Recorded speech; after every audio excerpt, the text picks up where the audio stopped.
പ്രശാന്ത്, ഇന്നത്തെ ദിവസത്തിനൊരു പ്രത്യേകതയുണ്ട് കേട്ടോ.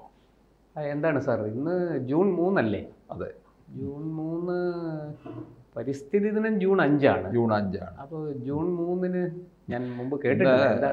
നമ്മളൊക്കെ ഒരുപക്ഷെ അങ്ങ് വേണ്ടാന്ന് വെച്ച ഒരു കാര്യമാണ്. അതായത് ഇന്ന് ലോക സൈക്കിൾ ദിനമാണ്. ഓ, അത് ശരി. സൈക്കിൾ എന്നൊക്കെ കേൾക്കുമ്പം സൈക്കിൾ യാത്ര ചെയ്യുന്നവനോട് ഒരു വലിയ മലയാളിക്ക് സൈക്കിളിനോടൊക്കെ ഒരു ഇപ്പം റോഡിലിറങ്ങിയാൽ നമ്മൾ കാണുന്നത് വലിയ വില കൂടിയ ആഡംബര കാറുകളും ആഡംബര ബൈക്കുകളും ഒക്കെയാണ്. അതിനിടെ കൂടെ ഒരു സൈക്കിളും കൊണ്ടുപോയാലോ? സാർ, ലോകത്ത് ഏറ്റവും കൂടുതൽ ജനസംഖ്യയുള്ള ചൈനയിലൊക്കെ സൈക്കിളാണ് പ്രധാന വാഹനം. അതുകൊണ്ട് അവിടെ വായു മലിനീകരണം വളരെ കുറവാണ്, അപകടങ്ങൾ വളരെ കുറവാണ്. ഇവിടെ ഏറ്റവും കൂടുതൽ പ്രശ്നം നേരിടുന്നത് വായു മലിനീകരണമാണ്. അത് ഇത്തരത്തിലുള്ള വാഹനങ്ങളിലൂടെ ഓരോ ദിവസം കണക്കെടുക്കുന്തോറും വാഹനങ്ങളുടെ എണ്ണം കൂടുകയാണ്. എന്താണ് സാർ ഈ സൈക്കിൾ ദിനത്തിന്റെ പ്രത്യേകതകൾ എന്തൊക്കെയാണ്? ഇത് 2018 ഐക്യരാഷ്ട്ര പൊതുസഭ ഇങ്ങനെ ഒരു പ്രഖ്യാപനം നടത്തിയത്. ജൂൺ 3 ലോക സൈക്കിൾ ദിനമായിട്ട് ആഘോഷിക്കാൻ. ഇപ്പൊ ജൂൺ 3 അത് 53 രാജ്യങ്ങൾ അത്തരത്തിൽ അതിനെ പിന്തുണയ്ക്കുകയും ചെയ്തു. ഇത് ഇങ്ങനെ ഈ ഒരു ദിനത്തിന് വേണ്ടിയിട്ട്. നമ്മുടെ ഇപ്പൊ കേരളത്തിൽ നോക്കിയാൽ സൈക്കിൾ എന്ന് പറയുമ്പോൾ എനിക്ക് എനിക്ക് ഓർമ്മ വരുന്നുണ്ട്. ഒന്ന്, ഒരു ഗൃഹാതുരത്വം ഉണർത്തുന്ന ചില ഓർമ്മകൾ. ഞാനൊക്കെ സൈക്കിളൊക്കെ ഉപയോഗിച്ചിട്ടുണ്ട് കേട്ടോ. ഞങ്ങൾ സ്വന്തമായിട്ട് സൈക്കിൾ വരുന്നതിന് മുമ്പ് നമുക്ക് ഈ വാടകയ്ക്ക് സൈക്കിൾ കിട്ടും. അതെ, അവിടെ സൈക്കിൾ വാടകയ്ക്ക്. എന്റെ ചെറുപ്പത്തിൽ, അതായത് ഞാൻ സ്കൂളിലൊക്കെ പഠിക്കുന്ന കാലത്ത് വാടകയ്ക്ക് സൈക്കിൾ കിട്ടും. 1 മണിക്കൂർ നേരത്തേക്ക് 25 പൈസ. അതാണ്, അതെടുത്തോണ്ട് പോയി. എന്റെയൊക്കെ കാലമായപ്പോൾ അത് 1 മണിക്കൂർ നേരത്തേക്ക് 2 രൂപയായി. ഞാൻ 25 പൈസയ്ക്കാണ് 1 മണിക്കൂർ നേരത്തേക്ക് എടുത്തിട്ടുള്ളത്. ഞാൻ 2 രൂപയ്ക്ക് സൈക്കിള് വാടകയ്ക്ക് എടുത്ത് ചവിട്ടിയിട്ടുണ്ട്. അപ്പം എനിക്ക് പെട്ടെന്ന് ഓർമ്മ വരുന്നത് നമ്മുടെ വൈലോപ്പിള്ളി മാഷിനെയാണ്, വൈലോപ്പിള്ളി ശ്രീധരമേനോൻ. മാമ്പഴം കവിത. അദ്ദേഹത്തിന്റെ വൈലോപ്പിള്ളി എന്ന് പറഞ്ഞാൽ കൂടെ സൈക്കിളുണ്ട്. അദ്ദേഹം തൃശ്ശൂരില്ലാത്ത വൈലോപ്പിള്ളി ആലോചിക്കാൻ പറ്റത്തില്ല. തൃശ്ശൂർ നഗരത്തിലൂടെ സൈക്കിളും ചവിട്ടി ഇങ്ങനെ പോകുന്നതാണ് തൃശ്ശൂരുകാർക്ക്. സാർ, അതുപോലെ തിരുവനന്തപുരത്ത് ഒരാളുണ്ടായിരുന്നു, നമ്മുടെ കവി വിഷ്ണുനാരായണൻ. അദ്ദേഹം യൂണിവേഴ്സിറ്റി കോളേജ് പഠിപ്പിച്ചുകൊണ്ടിരുന്ന സമയത്ത് കോളേജ് പ്രൊഫസറായിരുന്നു.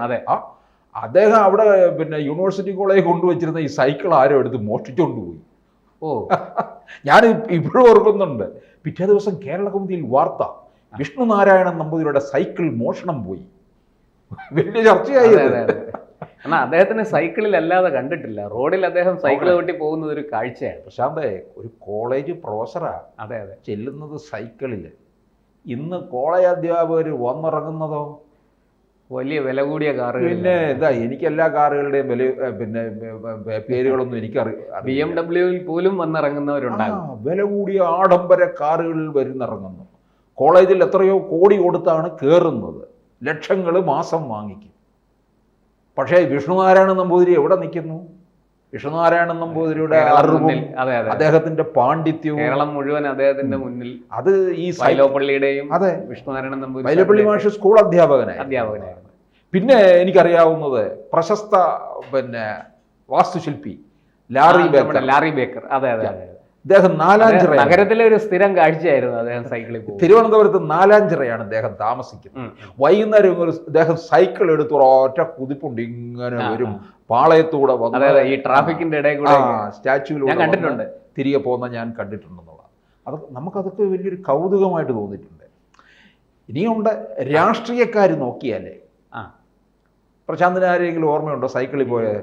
പെട്ടെന്ന് നമുക്ക് നമ്മുടെ പഴയ ഒരു 2016 വിദ്യാഭ്യാസ വകുപ്പ് മന്ത്രി രവീന്ദ്രൻ മാഷ്, കൊച്ചു വിദ്യാഭ്യാസ വകുപ്പ്. അദ്ദേഹത്തിന്റെ കയ്യിൽ വിദ്യാഭ്യാസ വകുപ്പ് ഇരിക്കുമ്പോഴാണ് പിണറായി അതിനെ എടുത്ത് പിളർത്തി KT ജലീലിനും കൂടെ കൊടുത്തു. ഉന്നത വിദ്യാഭ്യാസ വകുപ്പ് KT ജലീലിനും. രവീന്ദ്രൻ മാഷ് ശാസ്ത്ര പരിഷത്തിന്റെ പ്രവർത്തകനായിരുന്നു. അദ്ദേഹം സൈക്കിളിലാണ് യാത്ര ചെയ്തത്. മന്ത്രിയായി കഴിഞ്ഞപ്പോൾ അദ്ദേഹം പിന്നെ ഔദ്യോഗിക വാഹനം ഉപയോഗിച്ചു. പിന്നെ അത് കഴിഞ്ഞ് 19 ലോക്സഭാ തെരഞ്ഞെടുപ്പിൽ, അതോ 24 ചാലക്കുടിയിൽ അദ്ദേഹം മത്സരിച്ചു. ചാലക്കുടിയിൽ 24 അന്ന് അദ്ദേഹം സൈക്കിളിലാണ് നടന്ന് വോട്ട് ചോദിക്കാൻ ചെന്നതൊക്കെ. അപ്പൊ സൈക്കിൾ എന്ന് പറയുന്നത് ഈ പലർക്കും ഒരു പ്രധാനപ്പെട്ട ഒരു കാര്യമാണ്. പക്ഷേ ഇന്നിപ്പോൾ കുട്ടികൾക്ക് കൂടുതലായിട്ട് സൈക്കിൾ ഉപയോഗിക്കുന്നുണ്ട്, മുതിർന്നവർ ഉപയോഗിക്കാതെ പോകുന്നു. അല്ല, ഇന്നിപ്പോൾ സാറ് കുട്ടികൾക്ക് ഉപയോഗിക്കാൻ വേണ്ടിയിട്ട് ചില സൈക്കിൾ പാർക്കുകളുണ്ട്. ഇപ്പോൾ നമ്മുടെ ശംഖുമുഖത്ത് ഒരു സൈക്കിൾ പാർക്കുണ്ട്. ഞാൻ ഇടയ്ക്ക് മക്കളെയും കൊണ്ടൊക്കെ അവിടെ പോകാറുണ്ട്. മക്കൾ അവിടെ സൈക്കിൾ എടുത്ത് കൊടുത്താൽ അരമണിക്കൂറത്തേക്ക് 40 രൂപയോ 30 രൂപയോ എന്തോ ആണ് ചാർജ്. കുട്ടികളെടുത്ത് ഇന്നിപ്പോൾ പഴയതൊക്കെ മാറി. സാറ് 25 പൈസയ്ക്കും ഞാൻ 2 രൂപയ്ക്കും ഒക്കെ സൈക്കിൾ കിട്ടിയ കാലം പോയി. ഇന്നിപ്പോൾ അരമണിക്കൂറത്തേക്ക് 30 രൂപ എന്തോ ആണ് ചാർജ്. എടുത്തു കൊടുത്താൽ അവർ അതിനുള്ളിലല്ലേ. പക്ഷെ ഒരു കാലത്ത് പിന്നെ കുട്ടികളെ മറ്റുമൊക്കെ സ്കൂളിൽ പോയിരുന്നത് സൈക്കിൾ, ജോലി സ്ഥലത്ത് ഉദ്യോഗസ്ഥർ പോയിരുന്നത് നമ്മുടെ ഈ കൊല്ലം, ആലപ്പുഴ, കോട്ടയം ഈ ജില്ലകളിലൊക്കെ സൈക്കിള് ഒരു വലിയ സൈക്കിൾ ഏറ്റവും കൂടുതൽ ഉപയോഗിക്കുന്നത് കൊല്ലത്തും ആലപ്പുഴയിലും പിന്നെ തൃശ്ശൂർ ജില്ലയിലെ കൊടുങ്ങല്ലൂരുമാണ്. സമനിലമാണ്, കയറ്റിറക്കമില്ല. തിരുവനന്തപുരത്ത് പ്രശാന്ത് സൈക്കിൾ വാങ്ങിച്ച് ചവിട്ടണമെന്നുണ്ടെങ്കിൽ 7 കിലോമീറ്റർ ആണ് ഇത് പ്രശാന്തിന് പോകേണ്ടത്. അതിൽ 4 കിലോമീറ്റർ ഉരുട്ടിക്കൊണ്ട് പോകേണ്ടി വരും. 3 കിലോമീറ്ററേ ചവിട്ടാൻ പറ്റുള്ളൂ. കൊല്ലം, ആലപ്പുഴയില് പിന്നെ സൈക്കിൾ റിക്ഷയില്ലേ, സൈക്കിൾ റിക്ഷ ഏറ്റവും കൂടുതൽ ഉണ്ടായിരുന്നത് കൊല്ലത്തും ആലപ്പുഴയിലുമാണ്. ഇപ്പോഴും ആലപ്പുഴയിൽ ഒരു കൗതുകത്തിന് എവിടെയൊക്കെയോ ഇങ്ങനെ കുറച്ച് സ്കൂൾ കുട്ടികളെയും കൊണ്ടൊക്കെ ഇങ്ങനെ ചിലർ പോകുന്ന ഞാൻ കണ്ടിട്ടുണ്ട്. അപ്പം അത് സമനിലമാണ്, കയറ്റിറക്കം ഇല്ല എന്നുള്ളതാണ്. കൊടുങ്ങല്ലൂരും അത് തന്നെ. അതെ. അപ്പം ഈ കൊടുങ്ങല്ലൂരൊക്കെ ഇപ്പോഴും ഞാൻ കണ്ടിട്ടുണ്ട് സൈക്കിൾ ചവിട്ടുന്ന ധാരാളം ആൾക്കാരുണ്ട്. അവിടെ അങ്ങനെയുള്ളവരെ ഒരു പിന്നെ അയ്യേ നീ കുറഞ്ഞവനാണോ എന്നുള്ള രീതി കാണിക്കുന്നില്ല. തിരുവനന്തപുരത്തൊക്കെ ആണെന്നുണ്ടെങ്കിൽ ഈ കാറിന്റെ നെഞ്ചത്തൂടെ വന്ന് കയറി ഇറങ്ങിയില്ലെങ്കിൽ പിന്നെ അവനെ എന്തോ ഒരു കുറവായിട്ട് കാണുന്ന ഒരു രീതിയൊക്കെ ഉണ്ട് ചിലർക്കൊക്കെ, എല്ലാവർക്കും ഉണ്ടെന്ന് ഞാൻ പറയുന്നില്ല. അപ്പം ഈ സൈക്കിള് പക്ഷേ മുതിർന്നവർ സൈക്കിൾ ചവിട്ടാത്ത എന്താണെന്നറിയാമോ കാര്യം? ഒന്ന്, സൈക്കിൾ യാത്രക്കാരുടെ സുരക്ഷ എന്ന് പറയുന്നത് വലിയ വാഹനങ്ങളൊക്കെ ആയിക്കഴിഞ്ഞപ്പോൾ കൂടുതലായതുകൊണ്ട് അതൊരു ആശങ്കയിലാണ്. പിന്നെ സൈക്കിൾ പാതകളില്ല നമുക്ക്, സൈക്കിളിനായിട്ട് സിഗ്നലുകൾ ഇല്ല. ഈ നമ്മൾ നോക്കിക്കോണം, സിഗ്നലിൽ നമ്മൾ കിടക്കുന്ന വാഹനങ്ങളുടെ ഇടയിൽ എങ്ങാനും ആരെങ്കിലും ഒരു സൈക്കിളുകാരനൊക്കെ കാണാറുണ്ട്. അദ്ദേഹത്തെ ആരും കാണുന്നില്ല, അവർക്ക് പ്രത്യേക പാതയില്ല. സൈക്കിളുകാരനെ വലിയ രീതിയിൽ ആക്ഷേപിക്കുകയും ചെയ്യും. സിഗ്നലും ഇല്ല എന്നുള്ളതാണ്. അപ്പൊ ഇതുകൊണ്ടൊക്കെ ഈ മുതിർന്നവർ സൈക്കിൾ എടുത്ത് ഇറങ്ങാൻ, മുതിർന്നവരെ വിടുകയുമില്ല വീട്ടിലുള്ളവരെ. എനിക്ക് ഈ സൈക്കിളിനെ പറ്റി പറയുമ്പോൾ ആദ്യം ഓർമ്മ വരുന്ന മറ്റൊരു കാര്യമുണ്ട് കേട്ടോ. ഒരു സിനിമയുണ്ട്, ബൈസിക്കിൾ തീവ്സ്. വളരെ ക്ലാസിക്കൽ സിനിമ തന്നെയാണ് കേട്ടോ. 1948 ഇറ്റലിയിൽ ഇറങ്ങിയ സിനിമയാണ്. ലോകത്തെ നല്ല സിനിമകളിൽ ഇപ്പോഴും ചലച്ചിത്ര നിരൂപകർ എടുത്തു വെക്കുന്ന സിനിമയാണ് ബൈസിക്കിൾ തീവ്സ്. മരിച്ചുപോയ നമ്മുടെ അരവിന്ദനൊക്കെ പറയുന്നത് ആ സിനിമയാണ് ഏറെ സ്വാധീനിച്ചത്. ഗോപാലകൃഷ്ണനോട് ചോദിച്ചാലും പറയും ഈ സിനിമയാണ്. അതായത് ഈ ഇദ്ദേഹം എന്ത് ചെയ്യുന്നറിയാം, തൻ്റെ ജോലി ആവശ്യത്തിന് വേണ്ടി ഉപയോഗിക്കുന്ന ഒരു സൈക്കിള് കളവ് പോയി. ഇതിലെ നായകൻ്റെ ഒരു സൈക്കിളിന് വേണ്ടി റോമിൻ്റെ തെരുവോരങ്ങളിൽ അന്വേഷിച്ച് നടക്കുന്ന ഒരു ദരിദ്ര മനുഷ്യൻ്റെ കഥയാണ്. ഇദ്ദേഹത്തിന് ഒരു ജോലി കിട്ടി, ഇദ്ദേഹത്തിൻ്റെ അതിന് പോസ്റ്ററൊക്കെ ഒട്ടിക്കുന്ന ജോലിയാണ്. അതിന് സൈക്കിള് വേണം. അദ്ദേഹത്തിനുണ്ടായിരുന്ന സൈക്കിൾ എന്തോ പണയമായി. അവസാനം ഇദ്ദേഹത്തിൻ്റെ ഭാര്യ വീട്ടിലുണ്ടായിരുന്ന തുണിയൊക്കെ കൊണ്ടുപോയി വിൽക്കുകയോ പണയം വെച്ചിട്ടോ ഈ പണയം തിരിച്ചെടുത്ത് ഈ സൈക്കിള് അപ്പോൾ ഈ സൈക്കിളുമായിട്ട് കിടന്ന് പോസ്റ്റർ ഒട്ടിക്കുകയാണ്. അതിനിടയ്ക്ക് സൈക്കിൾ മോഷണം. അദ്ദേഹത്തിൻ്റെ ജോലി മുഴുവൻ മുടങ്ങി, ജീവിക്കാൻ നിവർത്തിയില്ല. മകനുമായിട്ട് ഇറങ്ങി നടന്ന അന്വേഷണമാണ്. അവസാനം പോലീസുകാരുടെ അടുക്കലൊക്കെ പറഞ്ഞ് പരാതിപ്പെട്ടിട്ടുണ്ടെങ്കിലും അത് വളരെ ഫലത്തോടു കൂടിയാണ്.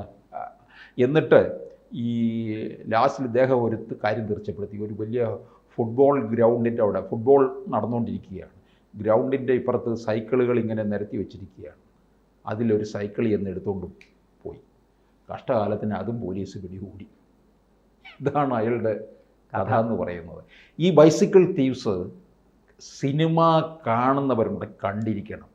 ഈ എമ്പുരാനൊക്കെ കിടന്ന് കണ്ട് അർമാദിക്കുന്നവരൊക്കെ ആയാലും ഇതൊക്കെ ഒന്ന് കണ്ണ് നിറയ്ക്കുന്ന 1948 ഇറങ്ങിയ സിനിമയാണ്. ഇപ്പോഴും ഇത് പറഞ്ഞപ്പോൾ എനിക്ക് ഒരു കാര്യം കൂടി നമ്മൾ പറയേണ്ടതാണ്. കേരളത്തിൽ 2 കൂട്ടർ പണ്ട് സൈക്കിൾ കാര്യമായിട്ട് ഉപയോഗിച്ചിരുന്നു. ഒന്ന് പോസ്റ്റ്മാൻമാരാണ്. നമ്മുടെയൊക്കെ വീടുകളിൽ സൈക്കിളിലാണ് അവർ വന്നത്. പത്രക്കാര് അതിനേക്കാൾ കൂടുതൽ സൈക്കിൾ ഉപയോഗിച്ചിരുന്നത് നമ്മുടെ പോലീസുകാരാണ്. സൈക്കിൾ പോലീസ് എന്നൊരു പ്രയോഗം തന്നെയുണ്ട്. രാത്രി ഈ നൈറ്റ് ബീറ്റിന് പോകുന്നത് സൈക്കിളിലാണ്. അപ്പോൾ പ്രത്യേകിച്ചും അന്നത്തെ കാലത്ത് സൈക്കിളിൽ ലൈറ്റ് ഇല്ലാതെ രാത്രി ഓടിച്ച പോലീസ് പിടിച്ച് പെറ്റിയടി. ഞാൻ കൊടുത്തിട്ടുണ്ട്, 2 രൂപ കൊടുത്തിട്ടുണ്ട്, പട്ടത്ത് വെച്ച് പിടികൂടി. പിന്നെ അതുപോലെ ഓവർലോഡ് ഇരുത്തുക, ഫ്രണ്ടിലും പുറകിലും ആളെ ഇരുത്തി, അല്ല ഫ്രണ്ടിൽ ഇരുത്തില്ല ബാക്കിൽ ഇരുത്തിയാലും മതി, ഓവർലോഡ് പോലീസുകാർ പിടിച്ചു നിർത്തും. പക്ഷെ പോലീസുകാർ ഈ രാത്രി ബീറ്റിന് പോകുന്നത് സൈക്കിളിലായിരുന്നു. സൈക്കിളിൽ ഒരു നമ്മുടെ പിന്നെ മിന്നൽ പരമേശ്വരൻ പിള്ള എന്ന് പറഞ്ഞൊരു പോലീസുകാരൻ കേട്ടിട്ടില്ലേ? അദ്ദേഹം പണ്ട് SI ആയിരുന്ന കാലത്ത് അനുഭവങ്ങൾ പറഞ്ഞിട്ടുണ്ട്. അന്ന് അദ്ദേഹം സൈക്കിളിലാണ് ഈ നഗരത്തിൽ പല സ്ഥലത്തും, അദ്ദേഹം ഫോർട്ട് സ്റ്റേഷനിലേക്ക് ശബരിമല തീവെപ്പ് കേസ് അതെ, അദ്ദേഹം ഈ സൈക്കിളിൽ റോന്തു ചുറ്റുന്ന കഥയൊക്കെ പറഞ്ഞിട്ടുണ്ട്. ഇങ്ങനെ ഈ സൈക്കിളിനൊരു വലിയ ചരിത്രം മലയാളികളുടെ ഇടയിലുണ്ട്. നമ്മുടെ പോലീസുകാർ, പോസ്റ്റ്മാൻമാർ ഒക്കെ സൈക്കിൾ ധാരാളമായിട്ട് ഉപയോഗിച്ചു. പിന്നെ പോസ്റ്റ്മാൻമാർ അവരെ സൈക്കിൾ ഇല്ലാതെ അവരെ കാണാൻ പറ്റില്ല. സൈഡിലൊരു പെട്ടിയും കാരിയറിന്റെ പുറകെ അടുത്ത് തന്നെ ഒരു പെട്ടി, അതിനകത്ത് ഈ വിലപിടിപ്പുള്ള പോസ്റ്റൽ സാധനങ്ങളൊക്കെ അതിനകത്ത് വെക്കും. ഈ കത്തുകളും മറ്റുമൊക്കെയാണ് ഈ പൊതിഞ്ഞു കെട്ടിയിട്ട് റബ്ബർ ബാൻഡൊക്കെ ഇട്ടിട്ട് ഈ കാരിയറിൽ വെക്കുന്നത്. പിന്നെ ഒരു ബാഗ് കാണും അവർക്ക്, ഒരു പിന്നെ കാക്കി ഡ്രസ്സാണ്, ഷർട്ടും പാൻറ്റുമാണ്, ഷർട്ടല്ല, ഒരു നമ്മുടെ ഈ പിന്നെ KSRTCയിൽ ചെക്കിംഗ് ഇൻസ്പെക്ടർമാർ ധരിക്കുന്ന പോലത്തെ ഒരു ഇത്, അതിങ്ങനെ ബെൽറ്റൊക്കെ ഇട്ട് കെട്ടാവുന്ന ഒരു ഷർട്ട്. വളരെ രസകരമായ കാഴ്ചയാണ്. നമ്മുടെയൊക്കെ ചെറുപ്പത്തിൽ ഈ പോസ്റ്റ്മാൻ വരുന്നത്, ഈ സൈക്കിളിൽ വരുന്നത് ഒരു ബെല്ലടിച്ചുകൊണ്ട് വരും. അല്ല, ഈ പോലീസുകാരുടെ സൈക്കിളിലും ബെല്ല് കാണും. ഈ ബെല്ലടി കേൾക്കുമ്പോൾ കലുങ്കിലൊക്കെ ഇരിക്കുന്നവർ എണീറ്റ് അതൊക്കെ സ്ഥലം വിടും, പൊടി തട്ടി. അത് പിന്നീട് സിനിമയിലും ഒക്കെ വന്നിട്ടുണ്ട്, അടൂർ ഭാസിയൊക്കെ ഇങ്ങനെ സൈക്കിളിൽ വരുന്നതൊക്കെ. അപ്പൊ എന്തായാലും സൈക്കിളിനൊരു വലിയ ചരിത്രമുണ്ട്. ജൂൺ 3 എല്ലാവരും ഓർക്കട്ടെ, ലോക സൈക്കിൾ ദിനമാണ്.